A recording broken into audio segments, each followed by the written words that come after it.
আগের দিন আমরা মেকানিক্যাল পোটেনশিয়াল এনার্জি তোমার কিভাবে কনজার্ভ হয় একটা অবাধে পতনশীল বস্তুর জন্য, অর্থাৎ একটা ফ্রিলি ফলিং বডির জন্য, সেটা আমরা দেখেছি। আমাদের এই চ্যাপ্টারে যে পার্টটা বাকি আছে সেটা হচ্ছে বার্নৌলিস প্রিন্সিপাল। এই চ্যাপ্টার বলবো না, তার আগের চ্যাপ্টারে। এবং আমি বলেছিলাম যে বার্নৌলিস প্রিন্সিপাল পড়তে গেলে ওয়ার্ক পাওয়ার এনার্জিটা আগে একটু শিখে রাখলে তবে বুঝতে সুবিধা হবে, নাহলে বুঝতে পারবে না। তো এই বার্নৌলিস প্রিন্সিপাল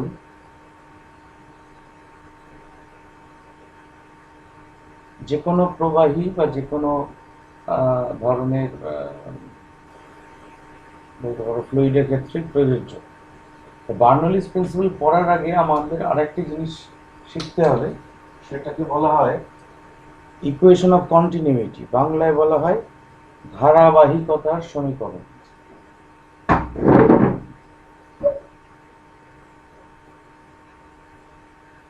ধারাবাহিকতার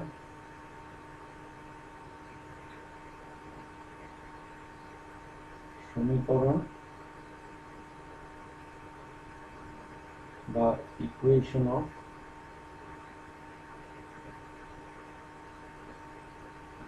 কন্টিনিউইটি।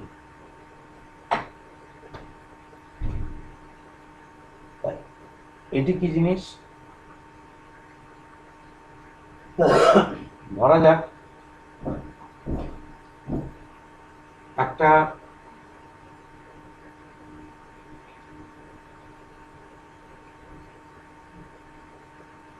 পাইপ আছে, পাইপের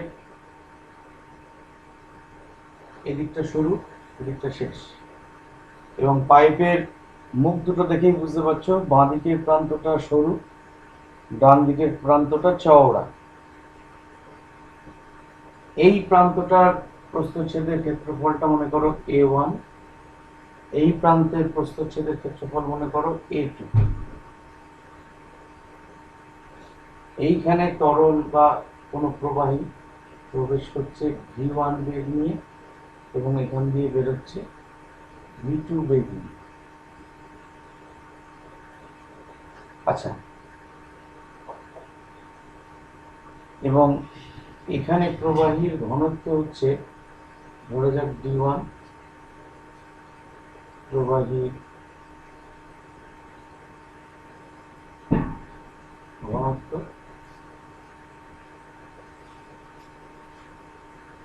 আর এখানে প্রবাহের ঘনত্ব হচ্ছে D2, density of the fluid.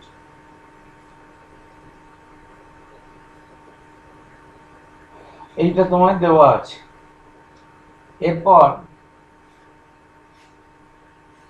তোমাকে একটা আগে হিসেব করতে হবে। সেই হিসেবটা কি? ধরা যাক একটা নল আছে, এমনি নল। এই নলে ধরা যাক ভি বেগে কোনো প্রবাহী বা ফ্লুইড প্রবেশ করেছে। তাহলে 1 সেকেন্ড সময় ফ্লুইডটা কতটা এই নলের দৈর্ঘ্য অতিক্রম করেছে, অর্থাৎ what is the length of the pipe that is traveled by the liquid in 1 second? না, সেটা নিশ্চয়ই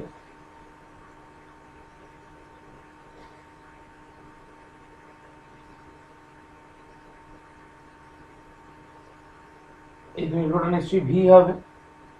ভি যদি বেগ হয়, অর্থাৎ ভি বেগ নিয়ে যদি প্রবেশ করে নলের মধ্যে, তাহলে 1 সেকেন্ড সময়ে সে কতটা রাস্তা যাবে? ভেলোসিটি বা স্পিড যাই বলো না কেন, তার মানে তো তাই দাঁড়ায় যে 1 সেকেন্ডে একক সময় কতটা দূরত্ব অতিক্রম করেছে সেটাই হচ্ছে তার বেগ। তাহলে ওই 1 সেকেন্ড সময়ে নলের যে দৈর্ঘ্যটা প্রবাহী অতিক্রম করেছে তার দৈর্ঘ্য হচ্ছে ভি। এইবার এর প্রস্থচ্ছেদের ক্ষেত্রফল মনে করো এ, এরিয়া অফ ক্রস সেকশন হচ্ছে এ। তাহলে আমরা 1 সেকেন্ড সময়ে যে পরিমাণ প্রবাহী নলের মধ্যে প্রবেশ করছে তার আয়তন যদি বার করতে চাই, অর্থাৎ আমি যদি লিখি এইভাবে যে যে একক সময়ে নলের মধ্যে যে তরল প্রবেশ করছে তার আয়তন, সেটা হচ্ছে A ইন্টু ভি। আপত্তি নেই আশা করি। অর্থাৎ the volume of liquid entering the pipe in unit time, সেটা হচ্ছে A ইন্টু ভি। তাহলে এবার ওই একই সময়ে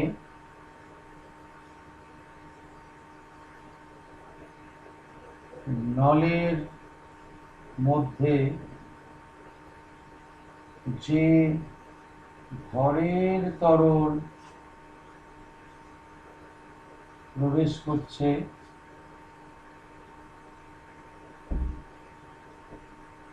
তার ভর বা তার ভর দরকার নেই, তা হলো লিখে দিই, তা হলো আয়তন ইন্টু ঘনত্ব করলে ভর পাওয়া যায় জানি আমরা। আয়তন মানে ভলিউম, ঘনত্ব হচ্ছে density. the mass of the liquid entering the pipe in that unit time is equal to its volume into density. Volume তো অলরেডি A ইন্টু ভি বার করে রেখেছি, এবং এর ডেন্সিটিটা যদি ডি হয়, অর্থাৎ যে তরলটা আমি প্রবেশ করাচ্ছি আর কি, তার ডেন্সিটি ধরো ডি, এটা হচ্ছে ঘনত্ব, এ ভি ডি লিখতে পারি, আপত্তি নেই। তাহলে এটা হচ্ছে ভর। তার মানে এটা বলতে চাইছি যেটা এই পরিমাণ তরল প্রতি একক সময় 1 সেকেন্ড সময় আমার বাঁদিক থেকে ঢুকছে। আচ্ছা, এবার তোমরা এটা নিশ্চয়ই পড়েছো যে ভরকে সৃষ্টি করা যায় না, ধ্বংস করা যায় না, অর্থাৎ mass cannot be destroyed or neither be destroyed nor can be created। তাহলে সেই জন্যে আমি এবার এই যে কাজটা করলাম সেটা আবার এইখানে অ্যাপ্লাই করি। তাহলে বাঁদিক থেকে, এই ছবিতে দেখো, বাঁদিক থেকে যে তরলটা প্রবেশ করছে তার ভর কত হবে? তাহলে এই ফর্মুলা অনুযায়ী A1 V1 D1, অর্থাৎ যে প্রবাহীর ভর প্রতি একক সময়ে প্রবেশ করছে সেটা নিশ্চয়ই A1 V1 D1। আপত্তি নেই আশা করি।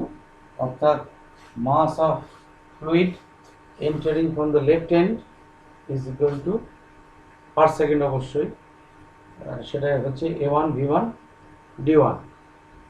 ঠিক তেমনি করে যে প্রবাহীর ভর প্রতি একক সময়ে নল ছেড়ে বেরিয়ে যাচ্ছে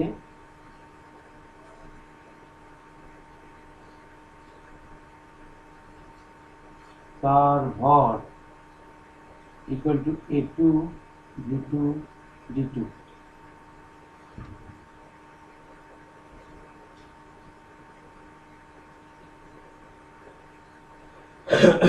The mass of the fluid leaving the pipe per unit time is equal to A2 V2 D2। এবার ভর যেহেতু অবিনশ্বর, অর্থাৎ মাস cannot be created, cannot be destroyed, সেই কারণে বাঁ প্রান্ত দিয়ে যে পরিমাণ মাস অফ দ্য ফ্লুইড এন্টার করছে, ঢুকছে, ডান প্রান্ত দিয়ে ঠিক ততটা মাসেরই ফ্লুইড বেরিয়ে যাবে। অর্থাৎ মাস তো কোথাও ভ্যানিশ হয়ে যেতে পারে না। তাহলে ইকুয়েশন অফ কন্টিনিউটি বলছে যে নিশ্চয়ই তাহলে A1 V1 D1 equal to তাহলে A2 V2 D2 হবে। অর্থাৎ বাঁ প্রান্তের লিকুইডের মাস, লিকুইড বলবো না, ফ্লুইড বলি, ডান প্রান্তের ফ্লুইডের মাস সমান হবে। এটা আমরা দুটো ক্রস সেকশন দেখিয়েছি। এটা যতগুলো ক্রস সেকশন হোক তাতে অসুবিধা নেই, এই রকমই রিলেশন আসবে। কীরকম হবে সেই রিলেশনটা দেখো, যদি ছবিটা এইভাবে আঁকি,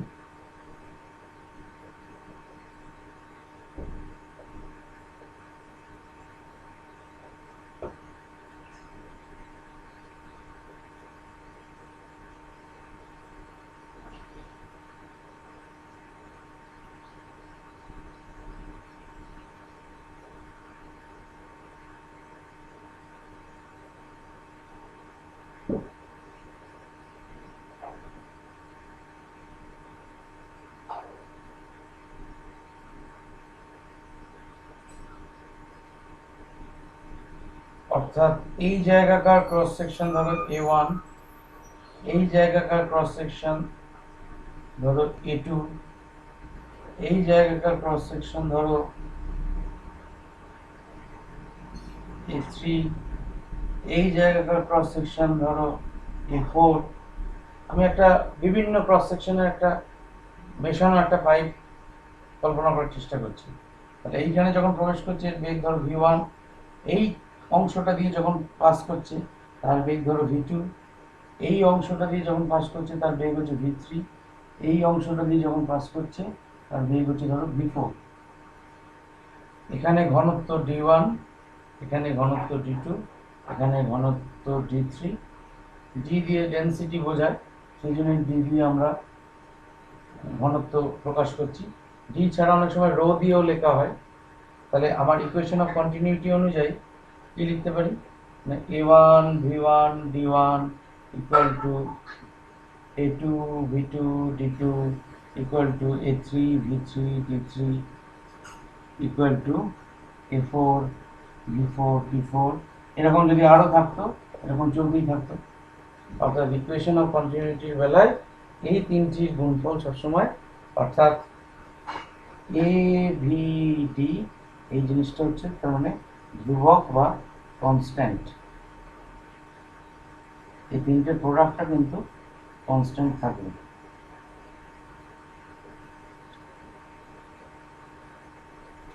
প্রশ্ন আছে কিছু?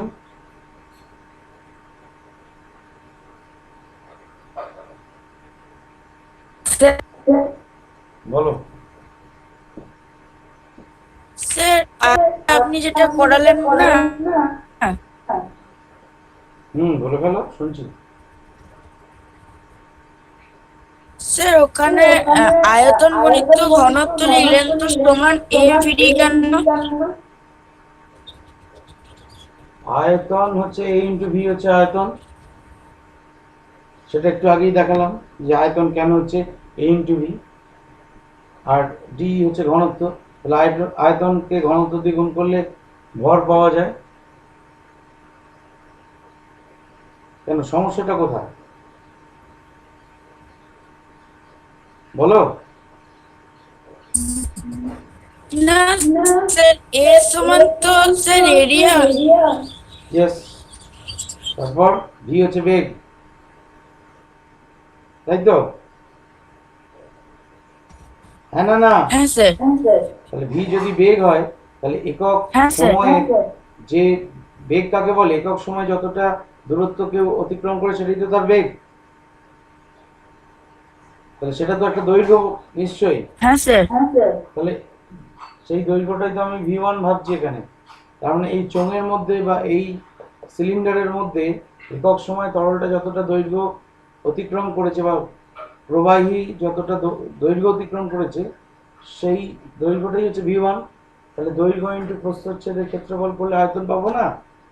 অবশ্য তোমরা এটা জানো না হয়তো, এইটা এইটা জানা উচিত। আমরা এর আগেও এই জিনিস জেনেছি। অর্থাৎ যখন একটা এরকম চোঙ থাকে, চোঙের যদি এইটা যদি এরিয়া ক্রস সেকশন হয়, এইটা যদি উচ্চতা হয়, মানে এইটা হচ্ছে চোঙের আয়তনের ফর্মুলা হচ্ছে এইটা। আমরা এই পি ইকুয়াল টু এইচডিসি যখন পড়েছিলাম, ভেবে দেখো এইরকম একটা ফর্মুলা দেখেছিলাম। Volume of the cylinder, area of cross section into height. এই পি ইকুয়াল টু এইচডিজি অর্থাৎ চাপের যে রাশিমালা পড়েছিলাম বা শিখেছিলাম, তখন এই ফর্মুলা দেখিনি?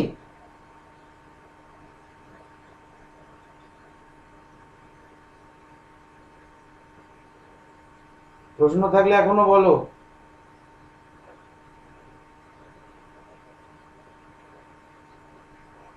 যে প্রশ্ন করছিলে আর প্রশ্ন আছে তার?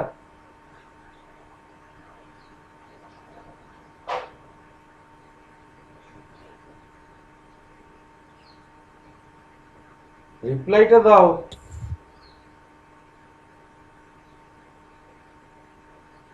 প্রশ্ন আছে? শুনতে পাচ্ছি না কিছু। না স্যার। বেশ। আচ্ছা, তাহলে আমার A V D equal to constant. এইবার প্রবাহী কথাটার অর্থ হচ্ছে তরল হতে পারে, গ্যাসও হতে পারে। ফ্লুইড মানে হচ্ছে আইদার লিকুইড অর গ্যাস। কিন্তু গ্যাসের বেলায় গ্যাসকে কম্প্রেস করা যায়, অর্থাৎ গ্যাসকে তুমি চাপ দিয়ে তার আয়তনের পরিবর্তন ঘটাতে পারো, গ্যাসকে ঘন করতে পারো। কিন্তু তরল পদার্থকে কিন্তু চাপ দিয়ে তার আয়তন কমানো যায় না। তরল পদার্থকে অসংনম্য, ইনকম্প্রেসিবল বলা হয়। তা সেই জন্যে তরল পদার্থ যদি তোমার এখানে প্রবাহী না প্রবেশ করে, শুধুমাত্র তরল পদার্থই যদি শুধু প্রবেশ করে, অর্থাৎ গ্যাসের কথাটা যদি আমরা না ভাবি, অর্থাৎ এই যে ইকুয়েশনটা লিখেছি, this is true for both liquids and gases. তরল এবং গ্যাস উভয়ের ক্ষেত্রে এই সমীকরণটা প্রযোজ্য। কিন্তু শুধুমাত্র তরলের জন্য আমরা এই সমীকরণটাকে আরেকটু ছোট করে নিতে পারি। কিভাবে? না, তরলের বেলায় তরলের ঘনত্ব এই যে D1 D2 D3 D4, এই যে চারটে ঘনত্ব লিখেছি চার জায়গায়, এই তরল পদার্থ যদি নাও, এই ঘনত্ব কিন্তু কোনো পরিবর্তন হয় না থ্রু আউট দ্য জার্নি। গোটা যাত্রাপথটা বরাবর তরলের ঘনত্ব অপরিবর্তিত থাকে। তাহলে তাই যদি হবে, তাহলে আমার এই ক্ষেত্রে ধরে নিতে পারি যে এই D1 D2 D3 D4 সবগুলো সমান। তাহলে for liquids D1 equal to D2 equal to D3 equal to D4, অর্থাৎ কোনো জায়গায় ঘনত্ব তফাৎ হচ্ছে না। তাহলে ঘনত্ব যদি তফাৎ না হয়, তাহলে এই যে সমীকরণটা লিখেছি, এই সমীকরণ থেকে D1 D2 D3 D4 যদি সব সমান হয়, তাহলে আমি কেটে দেবো। সমীকরণ তো কেটে দিতেই পারি। তাহলে আমার এই সমীকরণটা তখন আরেকটু ছোট হয়ে কি দাঁড়াবে? AV ইকুয়াল টু ধ্রুবক, অর্থাৎ A1 V1 equal to A2 V2 equal to A3 V3 equal to A4 V4, এইভাবে চলতে থাকবে। তাহলে ডেন্সিটি টার্মটা থাকবে না, কারণ ডেন্সিটি তরলের বেলায় কোনো পাল্টানোর বিষয় নয়। তরলের বেলায় তুমি বাঁ প্রান্ত দিয়ে যে ঘনত্বের তরল প্রবেশ করিয়েছো, ডান প্রান্তেও সেই ঘনত্বের তরলই বেরোবে, মানে তাতে নলটা সরুই হোক বা মোটাই হোক। ক্লিয়ার? আমরা নেক্সট বিষয়ে যাই, সেটা হচ্ছে বার্নৌলি সমীকরণ বা বার্নৌলির নীতিটাকে বলে নিই, তারপর সমীকরণে আসবো। বার্নৌলি নীতি কি না? বার্নৌলি নীতি হচ্ছে, যদি তো কোনো প্রবাহী কোথাও প্রবাহিত হয়, তখন দেখা যায় যে তার যে চাপ শক্তি, স্থিতিশক্তি আর গতিশক্তি, এই তিনটির যোগফলটা ধ্রুবক থাকে। কীরকম সেটাও তাহলে আবার একটা ছবি আঁকি, ছবি আঁকলে খানিক ক্লিয়ার হবে।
দেখো একটা ছবি এঁকেছি, যে ছবিটার কিছু বৈশিষ্ট্য আছে।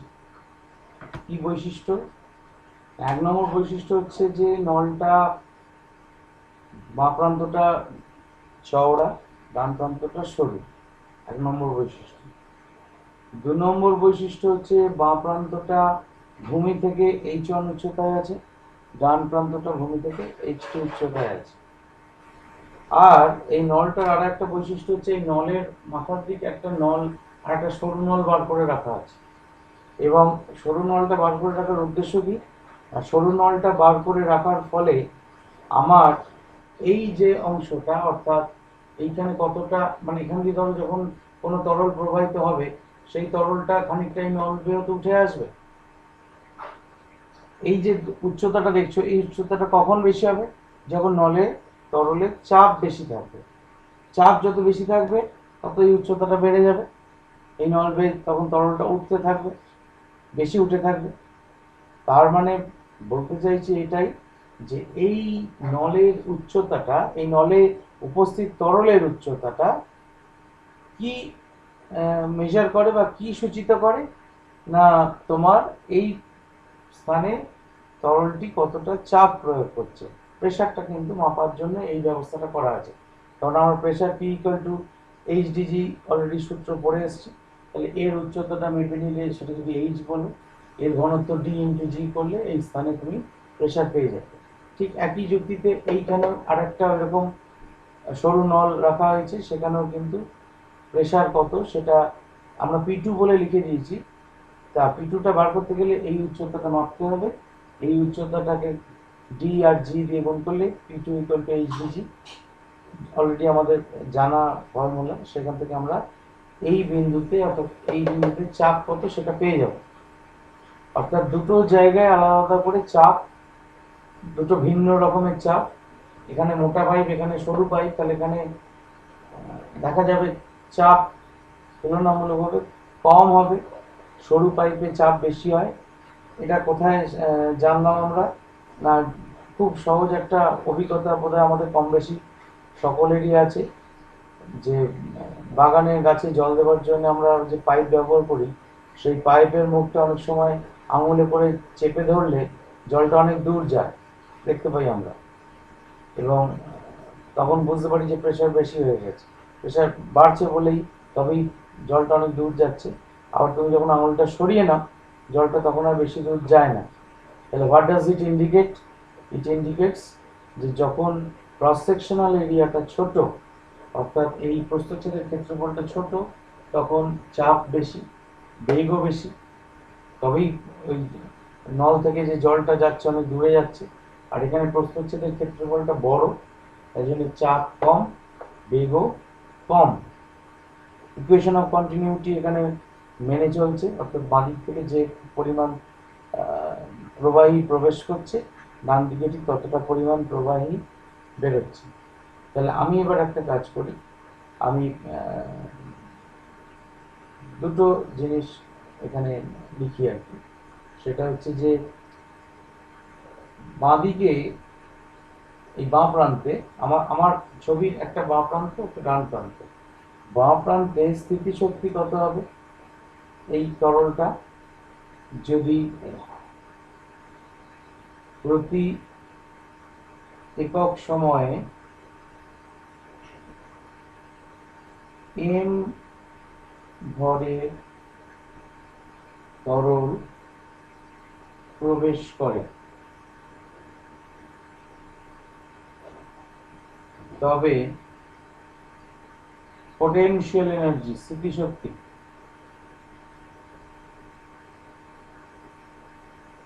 আমি শুধু বাঁ প্রান্তটা লিখছি এখন, তাহলে লিখতে পারি mgh1। এই তরলটা মাথা থেকে কতটা উচ্চতায় আছে? h1 উচ্চতায় আছে। m ভরে তরল প্রবেশ করেছে, অভিকর্ষ ত্বরণ g, এটা নিয়ে আপত্তি নেই। কাইনেটিক এনার্জি বা গতিশক্তি হাফ m v1 স্কয়ার। দেখো এটা তো আপত্তি নেই। আর প্রেসার এনার্জি, চাপ শক্তি বলে বাংলায়, pressure energy equal to P1 V1। কি করে পেলেন স্যার? এক্ষুনি প্রশ্ন করবে। আপাতত ধরে নাও এটা শক্তি, P1 কে V1 দিয়ে গুণ করলে শক্তি পাওয়া যায়। V1টা কি? না, যে আয়তনে তরল প্রতি সেকেন্ডে প্রবেশ করছে সেটা হচ্ছে V1। হ্যাঁ, আপাতত এই জায়গাটুকু ধরে নাও, পরে আমরা চেষ্টা করছি P1 V1 কে শক্তি প্রমাণ করা যায় কিনা দেখব। ঠিক তেমনি ডান প্রান্তে, অর্থাৎ এই প্রান্তটায়, সেখানে তাহলে আমার পোটেনশিয়াল এনার্জি mgh2 হবে, kinetic energy half m v2 square হবে, আর প্রেসার এনার্জি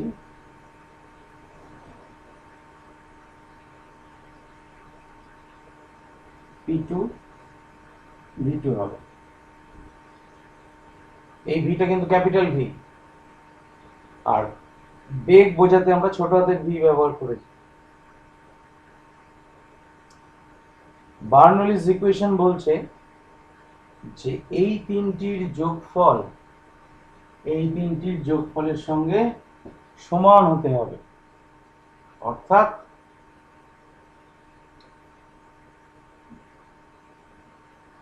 মানে বার্নৌলিস ইকুয়েশন অনুযায়ী mgh1 plus half m v1 square plus p1 v1 equal to mgh2 plus half m v2 square plus v2 v2। অর্থাৎ সহজ কথায় এখানে আমরা দুটো অংশ দেখিয়েছি কেবলমাত্র, এই একটা অংশ, এই একটা অংশ। এরপরে যদি আরো অংশ থাকতো তাহলে সেইভাবে লিখতাম mgh3 plus half m v3 square plus p3 v3 equal to দিয়ে লিখে দিতাম। অর্থাৎ সহজ কথায় বলতে গেলে দেখো mgh plus half m v square plus pv, এই জিনিসটা, এই তিনটির যোগফল কনস্ট্যান্ট বা ধ্রুবক থাকছে। আমি তো এখানে এইটুকুর জন্য h1 নিয়েছি, এটার জন্য h2 নিয়েছি। এরপর আরো নল যদি থাকতো বিভিন্ন উচ্চতায়, সেটা h3 হতো, আরো থাকলে h4 হতো, অর্থাৎ চলতেই থাকতো। তার মানে জেনারেল জিনিসটা কি? জেনারেল জিনিসটা হচ্ছে mgh plus half m v square, এটা পোটেনশিয়াল এনার্জি পড়ে এসছো, কাইনেটিক এনার্জি পড়ে এসছো, এটা মনে করো প্রেসার এনার্জি পিভি, সেটা এই তিনটি যোগফল কনস্ট্যান্ট। এই যে কনসেপ্টটা, এটাই দিয়েছিলেন বার্নৌলি।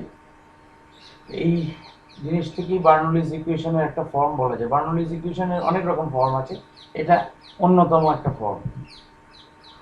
আচ্ছা, একটা কথা বলি, এই জায়গাগুলো একটু ক্রিটিক্যাল জায়গা, তো এই জায়গাগুলো মন দিয়ে যখন বোঝাবো বুঝবে। এখন টোকার জন্য ব্যস্ত হয়েও না, টোকার তো ব্যবস্থা আমি করে দিই, তখন টোকবার সুযোগ পাবে। কিন্তু বোঝার সময় যদি টুকতে ব্যস্ত থাকো, তাহলে কিন্তু বোঝার জায়গাটা কিন্তু অসম্পূর্ণ হয়ে যাবে, এবং তার খেসারত সারা জীবন ধরে দিতে হবে। যদি আমার মতো এই অপদার্থ বিজ্ঞান নিয়ে পড়াশোনা করো, তাহলে তার খেসারত সারা জীবন নিয়ে দিতে হবে, কিন্তু বলে দিলাম। সেই জন্য বোঝার জায়গাটায় কিন্তু কোনো কম্প্রোমাইজ করবে না। এটা গেল জেনারেল ফর্মটা। এইবার কেউ কেউ লেখেন প্রতি হচ্ছে না, প্রতি একক আয়তনে, আয়তনে দরকার নেই, প্রতি একক আগে ভরে লিখি। প্রতি একক ভরে বার্নৌলির সমীকরণটা যদি লিখি, এটাকে বার্নৌলিস ইকুয়েশন বলতে পারি। বার্নৌলি বানানটা দেখবে,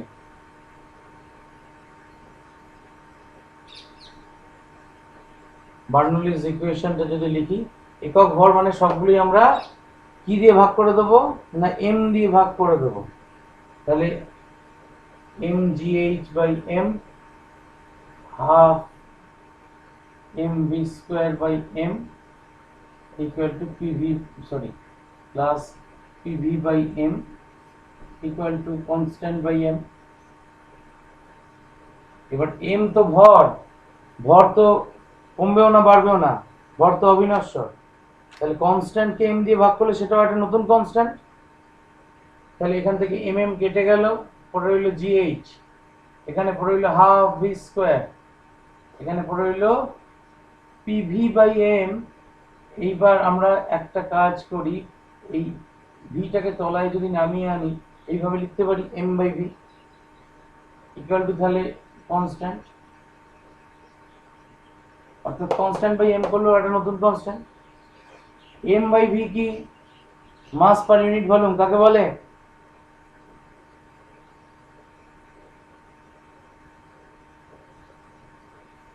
কোনো রিপ্লাই নেই কারোর। আমি দেওয়ালকে ক্লাস করাচ্ছি, দেওয়ালের সঙ্গে। P by D. শুনতে পেলাম না।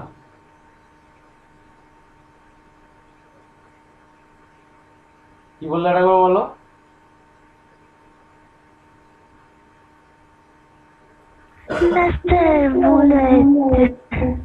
কি কোনটা ভুল হয়েছে?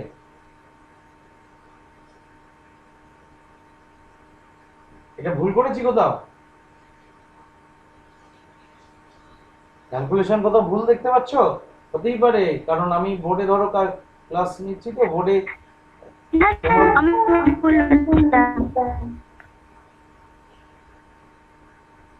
বেশ। ডি হচ্ছে ঘনত্ব। এবার আমরা যদি গোটা সমীকরণটা জি দিয়ে ভাগ করে দিই, জি দিয়ে ভাগ করে দিলে কি দাঁড়ায়? H G H by G plus V square by two G plus P by DG equal to, তাহলে কনস্ট্যান্ট বাই জি। জিটা কি? অভিকর্ষীয় ত্বরণ। সেটাও তো কোনো একটা স্থানের নির্দিষ্ট, অভিকর্ষীয় ত্বরণের মান তো আলাদা নয়। তাহলে এই কনস্ট্যান্ট বাই জিটাও আবার একটা নতুন constant, H plus V square by two G plus P by DG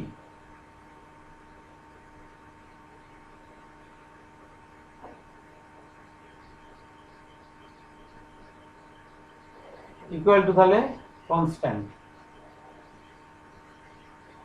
দেখো ভালো করে,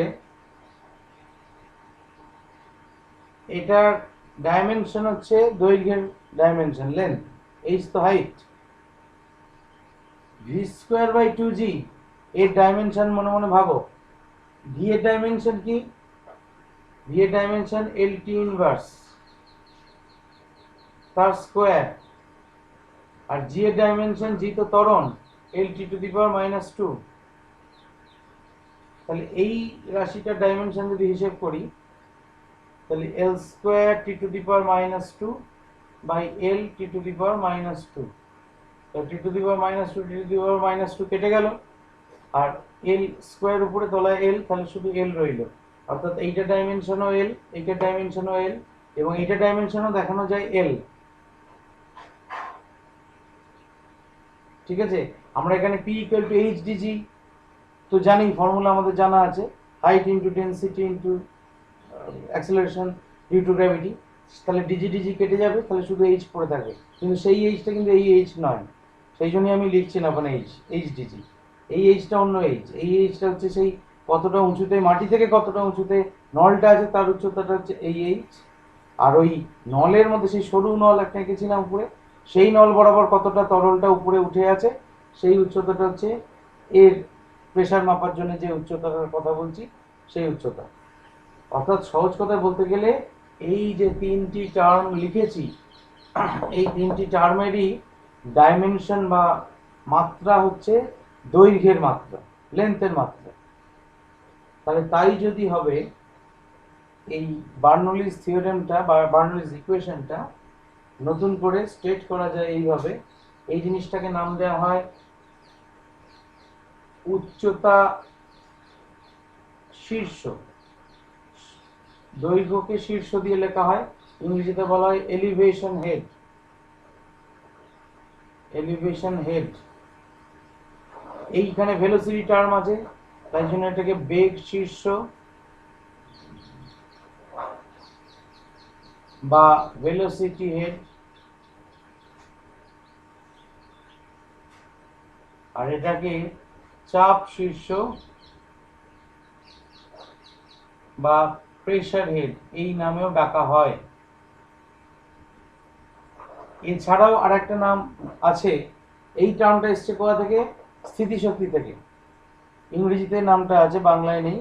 এটাকে পোটেনশিয়াল হেড বলে, পোটেনশিয়াল এনার্জি থেকে এসছে বলে।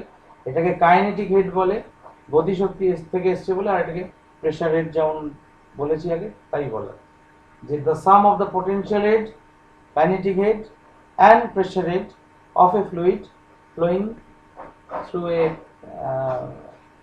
region বা flowing through any space is constant।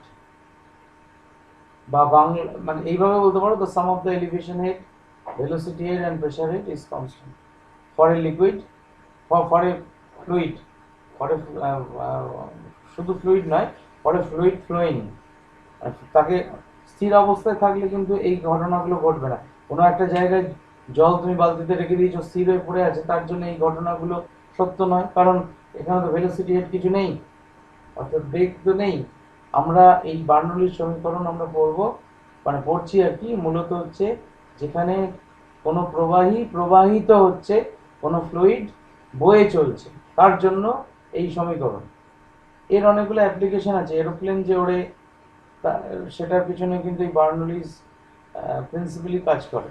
এরকম ভাবে না, আমরা দেখতে পাই এরোপ্লেনের ডানার যদি ক্রস সেকশন দেখো, এরোপ্লেনের ডানা কিন্তু তার ক্রস সেকশনটা সমান নয়। অর্থাৎ এই ধরো এরোপ্লেন, এই যে এরোপ্লেনের ডানা থাকে না, এই ডানাটা এইরকম ক্রস সেকশন নয় আর কি, এটাই বলতে চাইছি। কিরকম ক্রস সেকশনটা হয়? এর ক্রস সেকশনটা হয় আসলে এইরকম টাইপের, কারণ অর্থাৎ উপর দিকটা এরকম উঁচু,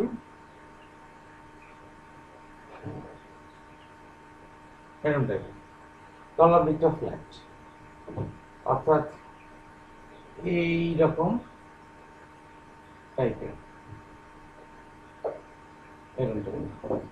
তাহলে এরোপ্লেন সামনের দিকে যখন এগোচ্ছে, তাহলে বাতাস পিছনের দিকে এগোচ্ছে।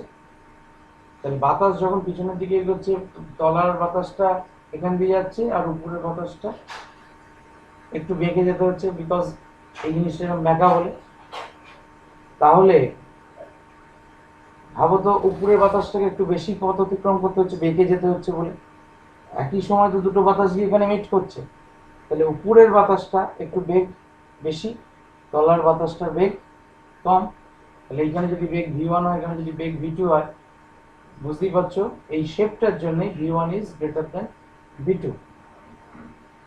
এবার আমার এই অনুযায়ী কি বলে ওটাকে, বার্নৌলিস ইকুয়েশন অনুযায়ী mgh আমরা কি কি দেখেছিলাম, mgh plus half M V square plus PV equal constant, একদম ফার্স্ট ফর্মটা এটা দেখেছিলাম।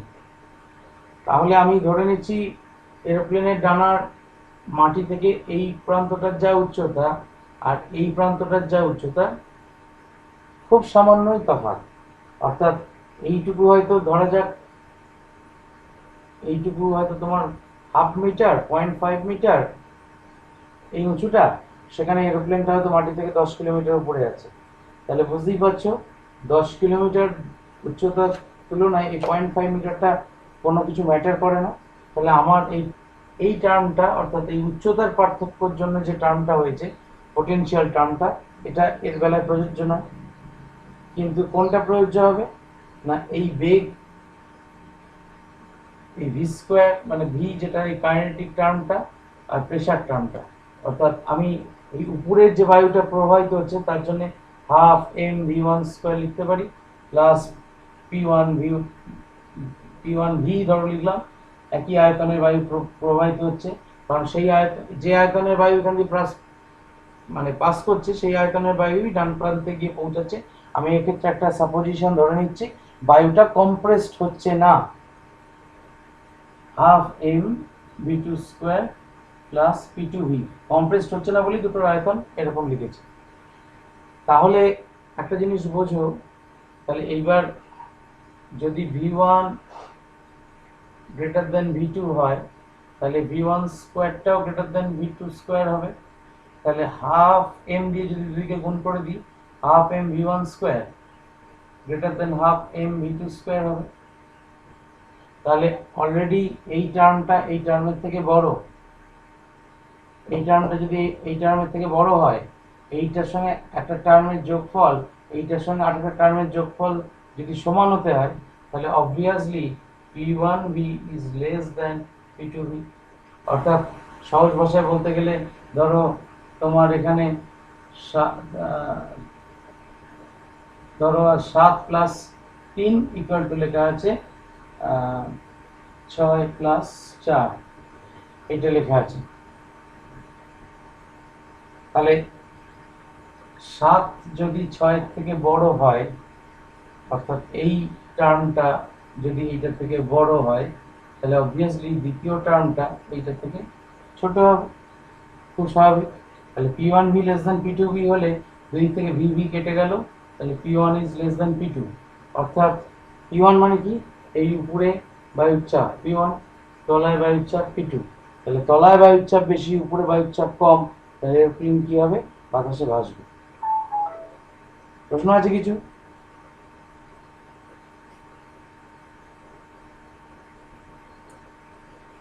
বইতে দেখবে, আমি আজকে বলছি না, বইতে দেখবে অনেকগুলো উদাহরণ আলোচনা করেছে, ভেঞ্চুরিমিটার, অ্যাটোমাইজার, বা ধরো দেখবে ওই ফোয়ারার মাথায় একটা বল দিলে সেই বলটা পড়ে যায় না, প্লাস্টিকের হালকা বল দিলে সেটা ফোয়ারার জলের মধ্যেই থেকে যায়, বা প্ল্যাটফর্মে, রেলওয়ে স্টেশনের প্ল্যাটফর্মে খুব ধারে দাঁড়ানো উচিত নয়, তার কারণ হচ্ছে ট্রেন যখন পাস করে সেইখানে এয়ারের বেগ বেশি থাকে, তুমি যেখানে দাঁড়িয়েছো সেখানে এয়ারের বেগ কম থাকে, তাহলে তোমার এয়ারের স্পিড কম, তাহলে প্রেশার বেশি, আর ট্রেন যেখান দিয়ে পাস করছে সেখানে স্পিড বেশি, তাই জন্য প্রেশার কম। তাহলে তুমি হাই প্রেশার জোনে আছো, তোমার ঠিক সামনেই একটা লো প্রেশার জোন, তাহলে তোমাকে কোন দিক থেকে এয়ার তাহলে কোন দিকে ধাক্কা দেবে না, হাই প্রেশার জোন থেকে লো প্রেশার জোনের দিকে, অর্থাৎ তুমি রানিং ট্রেনের ঘাড়ে পড়ে যেতে পারো। সেই জন্য বলা হয় যে ওইরকম রানিং ট্রেন পাস করলে খুব কাছে গিয়ে দাঁড়াবে না। এরকম দেখে বহু উদাহরণ আছে, পড়ে দেখো, আশা করি বুঝতে অসুবিধা হবে না। আর তোমাদের তো আর একটা কাজ দিয়েছি, হ্যাঁ বলো। স্যার বলছি P1V লেস দেন P2V, ওইটা একটু বুঝিয়ে দেবেন? এই জায়গাটা, হ্যাঁ স্যার।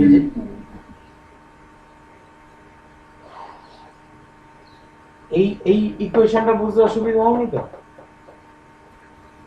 না স্যার এইটা বুঝতে অসুবিধা হয়নি? Half M V one square greater than half M V two square. না স্যার বেশ, তাহলে ধরা যাক এই দুটো টার্ম আর এই দুটো টার্মের যোগফলটা সমান, সামটা সমান। আমি মনে করছি এই half M V one square value হচ্ছে 7, উদাহরণটা দিয়ে বোঝালাম তো ওই জন্যই। এই হাফ এম ভি ওয়ান স্কোয়ারের ভ্যালু 7, পি ওয়ান ভির ভ্যালু হচ্ছে 3 ধরা যাক। আর ডান দিকে এইটার ভ্যালু হচ্ছে 6, এইটার ভ্যালু হচ্ছে 4। তুমি এটাকে 6 না ধরে আরো অন্য কিছু ধরতে পারতে, ধরো এটাকে 2 আর 8 ধরতে পারতে, এটাকে 2 আর 8। মোট কথা এখানে 7 প্লাস 3 করলেও তোমার 10 হয়, 2 আর 8 অ্যাড করলেও 10 হয়। তাহলে আমার এইটা মনে করছি আমি এই 7, এইটা মনে করছি এই 2, অর্থাৎ half M V one square তো বড় বলেই দিয়েছি তার থেকে, হাফ এম বি টু স্কোয়ারের থেকে। তাহলে অর্থাৎ একটা বড় নাম্বারের সঙ্গে একটা ছোট নাম্বার অ্যাড করলে